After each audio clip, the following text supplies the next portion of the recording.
അതിൽ ചേട്ടന്മാർ അപ്പോൾ വഴിയോരത്തൊരു തട്ടുകടയിൽ ഞങ്ങൾ കയറി കേട്ടോ. ഒന്ന് ഫുഡ് കഴിക്കണം എന്ന് പറഞ്ഞു കുട്ടികളൊക്കെ. അപ്പോൾ ശരി പറഞ്ഞിട്ട് ഒരു ഫുഡ് കഴിക്കാൻ വേണ്ടി ഞങ്ങൾ തട്ടുകടയിൽ കയറി. അപ്പോൾ ഒരു ചില്ലി ഓർഡർ ചെയ്തു. പിന്നെ ഞങ്ങൾ 4 പൊറോട്ടയും ഓർഡർ ചെയ്തിട്ടാ.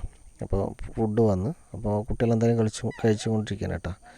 അപ്പോൾ കുഴപ്പമില്ല, അത്യാവശ്യം കുഴപ്പമില്ല, നല്ല ഫുഡാണെന്ന് അവർ പറഞ്ഞ്. ഞാൻ കഴിച്ചൊന്നുമില്ല കേട്ടോ. എനിക്ക് വേണ്ടി ഒരു പാർസൽ ചെയ്യാൻ പറഞ്ഞിട്ടേ. അപ്പോൾ ചില്ലി കുഴപ്പമില്ല പറഞ്ഞു. ഞാൻ 2 കഷ്ണം ചില്ലിയൊക്കെ എടുത്ത് തന്നു കേട്ടോ. ചിക്കനാണ്, അത്യാവശ്യം കുഴപ്പമില്ല, നന്നായിട്ട് കേട്ടോ. കുരുമുളകൊക്കെ ഇട്ട് നന്നായിട്ടുണ്ട്. പിന്നെ ഓംലേറ്റ് ഞാനൊന്ന് ഓർഡർ ചെയ്തു കേട്ടോ. കുഴപ്പമില്ല, നല്ല കുരുമുളക് പൊടിയൊക്കെ ഇട്ടിട്ട് അടിപൊളിയായിട്ട് എല്ലാവരുടെയും ചെയ്യുന്ന പോലെ തന്നെ നന്നായിട്ടുണ്ട്. പുതിയൊരു തട്ടുകടയാണ് കേട്ടോ. അപ്പോൾ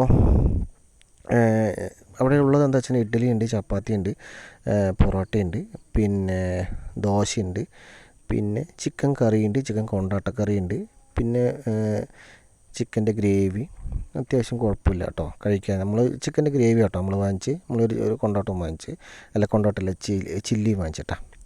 അത്യാവശ്യം കുഴപ്പമില്ലാത്ത ഭക്ഷണം കേട്ടോ. അപ്പോൾ കുട്ടികളൊക്കെ ഭയങ്കര ഇഷ്ടപ്പെട്ടു എന്ന് പറയുന്നു. ഞാനും കഴിച്ചിട്ടില്ല, ഞാൻ വീട്ടിൽ പോയിട്ടേ കഴിക്കുകയുള്ളൂ കേട്ടോ. ഞാൻ വീഡിയോ എടുക്കുന്ന നേരം കൊണ്ട് ഞാൻ അതിന് കഴിക്കാൻ നിന്നില്ല. അപ്പം നിറയെ ആൾക്കാർ വന്നിരിക്കണം. അപ്പോൾ വീഡിയോ ഇഷ്ടപ്പെട്ട എല്ലാവരും ഒന്ന് ലൈക്കൊക്കെ അടിക്കട്ടോ.